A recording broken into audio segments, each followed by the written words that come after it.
Bagaimana? Padahal istilahnya anak-anak diri kita, pemuda-pemudi kita kan memang jadi sasaran orang-orang yang nggak suka dengan kita.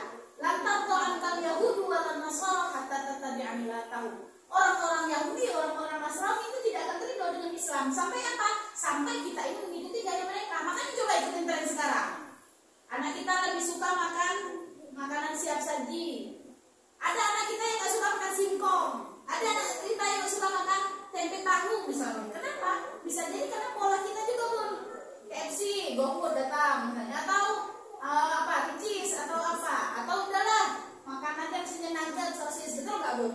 Karena kita mikirkan yang praktis. Coba lah, permainan sekarang. Anak kita jarang kita menemukan anak kita main kelereng, main tali-tali, main congklak kayak kita dulu. Sekarang pegangannya andaikan anak itu keluarnya bisa dikasih HP itu. Betul nggak Bos? Salah nggak? Salah nggak? Nggak salah. Memang sudah zamannya, cuma bagaimana cara kita mengontrolnya, gitu ya. Karena memang di HP ini banyak sekali. Tinggal yang megang aja, mau yang manfaat atau ya tidak. Banyak sekali gitu, mudah sekali diakses gitu. Nah, jadi yang terakhir, pendidikan yang terakhir yang wajib kita berikan kepada anak kita juga Bunda adalah pendidikan seksual. Kenapa?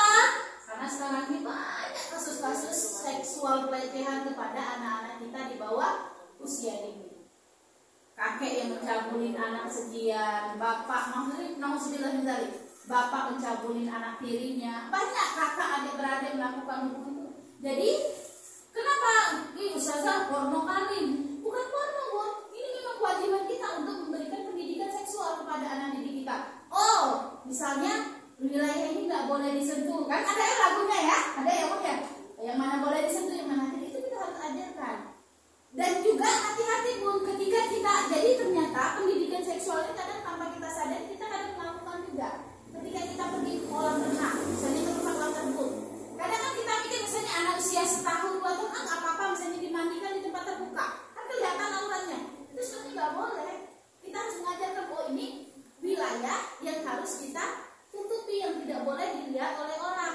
Yang tidak misalnya bagian ini nggak boleh ya disentuh sama siapa, yang boleh misalnya begini.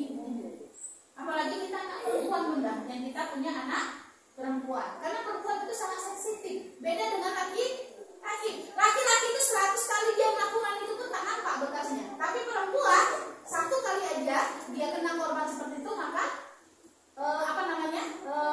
bekasnya itu nampak seumur hidup dia.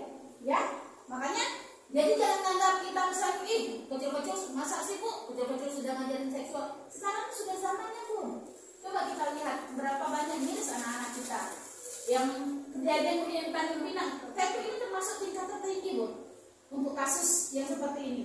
Bahkan banyak beberapa anak-anak kita yang di tingkat SMP untuk tingkat Tanjung Pinang ini, berapa banyak mereka mengajukan pengadilan agama ya, memberikan izin untuk pernikahan di bawah umur.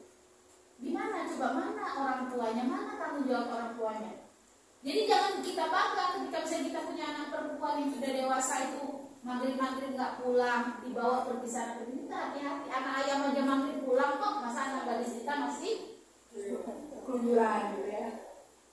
Jadi istilahnya mohon maaf, insya Allah kalau kita yakin sebenarnya kalau kita memahami Islam itu secara sempurna ya bunda-bunda semua, kita pun merasa kita yang paling baik. Tapi kan sebenarnya aturan kan kata Rasul, kalau sudah aku tinggalkan 2 senjata, apabila kalian berpegang dengan 2 senjata ini, maka insya Allah kalian akan selamat baik di dunia maupun di akhirat. Apa senjatanya? Al-Quran dan As-Sunnah. Semuanya itu sudah lengkap. Tapi terkadang kita ini bunda-bunda, udkhulu fis-silmi kafah. Dalam Al-Quran itu dikatakan surah Al-Baqarah itu, kalau memang mau masuk Islam, masuklah secara menyeluruh, jangan separuh-separuh. Kadang kita, ini misalnya dilaksanakan, ya kalian panas deh kalau pakai jilbab nggak apa-apa lah. Atau misalnya pas pertemuan FMOG aja kita pakai jilbab, kalau di rumah misalnya kita buka. Maksudnya nggak boleh kita mengambil ajaran Islam itu separuh-separuh. Apa yang kata di dalam hadis qudsi ya disampaikan oleh Allah itu yang mana artinya apa yang saya perintahkan kerjakan, apa yang saya larang tinggalkan, dan apa yang di antara keduanya nggak usah dicari-cari. Maksudnya nggak usah terlalu kepo. Kenapa ya? Kenapa kita harus sholat? Kenapa ini? Nggak usah, laksanakan aja. Kenapa?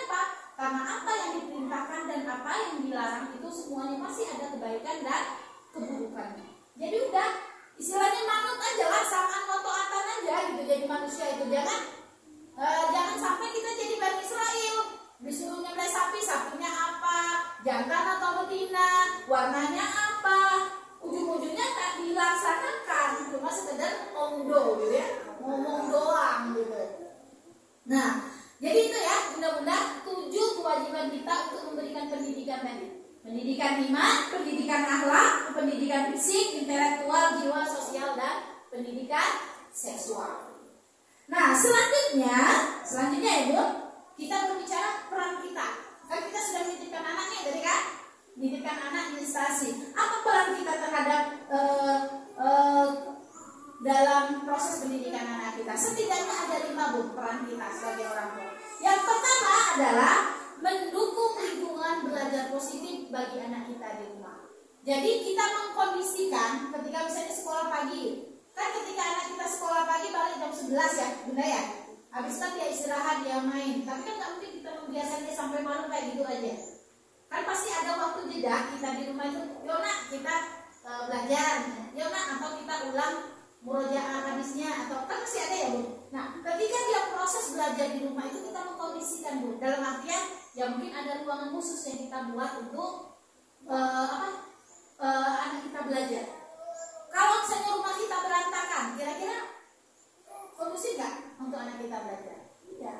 Jadi minimal walaupun kecil, mungkin kamar atau ruangan atau diapain, jadi memang kita khususkan. Misalnya ditaruh meja belajar, kalau dia mau nulis, mau menggambar, kemudian atau duduk misalnya kayak mihrab gitu untuk hafalan itu lebih kondusif daripada yang rumah seluas-luasnya yang selebarnya. Jadi kita kondisikan ruang itu nyaman untuk anak kita belajar. Jadi dia nanti terintegrasi ketika dia belajar di sekolah dan juga dia belajar di rumah. Dan keterlibatan kita, bunda-bunda, usahakan ya sebenarnya ini mungkin kecuali yang mungkin kita memang ada kondisi yang tidak bisa mendampingi anak kita. Kalau memang kita bisa membersamai anak kita ketika belajar itu lebih baik dibandingkan kita mewakilkan belajar anak kita itu misalnya pada kakaknya atau pada pengasuhnya itu enggak.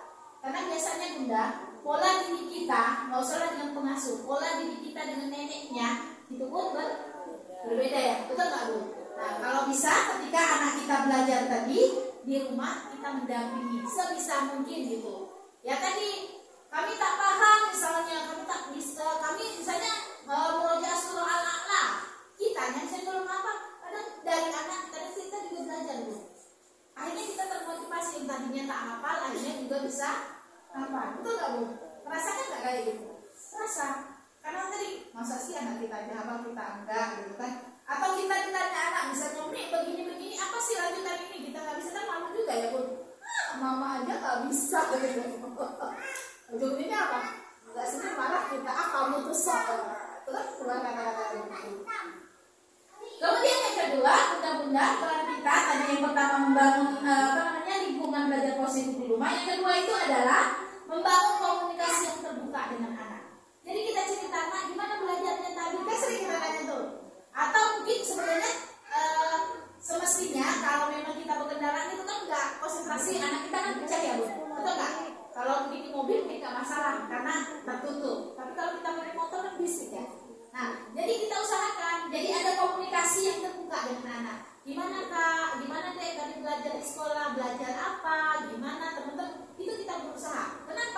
Kenapa ini kita bangun? Biar tidak ada space. Jadi apapun yang terjadi pada anak, dia akan cerita sama kita. Omi misalnya tadi ini loh kawan kami si Kori ganggu kami misalnya atau cubit kami, dia akan terbuka. Nanti kita akan juga masuk. Mungkin namanya gemes sekali atau begini kali itu cara kita. Jadi kita harus membangun komunikasi yang aktif dan sudah antar jemput selesai, besok antar jemput selesai, besok antar jemput selesai. Dia tidak akan terbangun. Justru ini yang akan membuat anak tertutup. Ketika ada permasalahan dia tidak akan terbuka. Banyak sekarang anak-anak kita yang ketika sudah karena dia tidak ada komunikasi terbuka dengan orang tuanya, dipendam sampai saatnya akan meledak. Sampai masa sih kok dia bisa melakukan itu? Masa sih? Kenapa? Karena sudah tertumpuk masalah-masalahnya, ya. Seperti itu. Kemudian yang ketiga, bunda-bunda semua, yang bisa kita lakukan adalah memantau dan mendorong kemajuan akademik anak kita. Jadi di sini ya tadi ya, keterlibatan kita dalam tugas rumah misalnya, atau kita komunikasi dengan penanggung jawab anak kita di sekolah, gimana nih perkembangan anak kita begini-begini. Nah, ketika kita berkomunikasi dengan waras atau dengan umumnya yang ada di sekolah, kita harus legowo, Bunda. Kadang kan begini, mohon maaf, kadang kan kita merasa anak kita misalnya ngajinya bagus, misalnya nih, kayak ini bagus, tapi kok perkembangannya di sekolah itu kok biasa-biasa aja. Misalnya kadang kan kita merasa kok di sekolah kan bukannya bertambah ya hafalannya, tapi justru kok ulang lagi. Itu kan kita baru progresif. Oh, bisa jadi mungkin kita kadang kan sesuatu yang kita lakukan pun kita menganggap semuanya baik, tapi itu penilaian kita sendiri. Kalau penilaian orang otomatis akan berbeda. Belum tentu baik menurut kita, baik menurut orang. Makanya kita harus membangun komunikasi aktif, gitu ya. Kemudian yang keempat adalah membangun nilai dan etika dalam pendidikan. Ya, kalau ada kebijakan-kebijakan mungkin atau ada apa yang berkaitan dengan sekolah yang mungkin didikan, kita bangunlah etika berkomunikasi. Mohon maaf Umi misalnya, ini untuk apa ya, begini kan misalnya dari uswa buat edaran, misalnya harus kumpulkan uang per orang misalnya 100.000 sampai keras. Itu kita bangun komunikasi. Mohon maaf Umi terkait dengan misalnya ini keperluan itu apa, kan nggak masalah. Daripada kita jatuh kepada suzon, prasangka yang buruk, jadi kita komunikasi aktif dengan pihak yang bersangkutan. Seperti itu. Kemudian yang kelima adalah mendukung keterlibatan kegiatan sekolah. Ini sebenarnya sindiran juga sih Bu. Mendukung keterlibatan kita sebagai orang tua dalam kegiatan sekolah. Makanya ketika mungkin kan banyak nih kegiatan-kegiatan yang dilakukan oleh sekolah kita ya Bu. Ternyata keterlibatan kita sebagai orang tua itu sangat menentukan keberhasilan pendidikan tersebut. Kenapa? Ya mungkin salah satunya seperti ini ya, kegiatan FMOG. Kalau kita pikir secara ini kan bukan kegiatan yang rutin setiap minggu, sebenarnya satu bulan hanya 1 kali gitu. Ya kita sempatkanlah gitu. Sesibuk apa sih kita gitu kan? Kalau memang kita tidak bisa, misalnya siapa yang kita minta? Ini adalah salah satu bukti kepedulian kita, adalah sumbangsi kita dalam keterlibatan kita dalam pendidikan anak-anak kita. Kita mau maju, komennya di belakang aja, tapi setiap kali acara di sekolah tak pernah muncul muka dia. Oh ini toh uniknya sini misalnya, tak kenal misalnya. Kan biasanya kayak gitu ya Bu. Kita kan perempuan kayak gitu biasanya. Hobinya komen di belakang, senang tuh komen di belakang, tapi mohon maaf misalnya selama anaknya ada yang selama 3 tahun misalnya anak di al-uswah sekali itu tak pernah muncul. Terlalu banget, sesibuk apa sih kata Umi Susi tadi ya? Kan 24 jam, kemudian kegiatannya cuma 1 bulan sekali, gak lama lagi, cuma 2 jam kok, dari jam 8 sampai jam 10 aja. Habis jam 10 kita bubar gitu kan, seperti itu. Masa sih gak sempat gitu. Kita pengen menjadikan anak kita yang terbaik, tapi kontribusi dari kita nihil, gak ada sama sekali, itu mustahil gitu, seperti itu. Nah, sekarang setelah 5 tadi pun kita akan masuk ke tips cara-caranya. Kan kadang kita mesra kan sibuk misalnya, kami kan sibuk dinas keluar misalnya, atau PNS sibuk dari pagi ini begini-begini.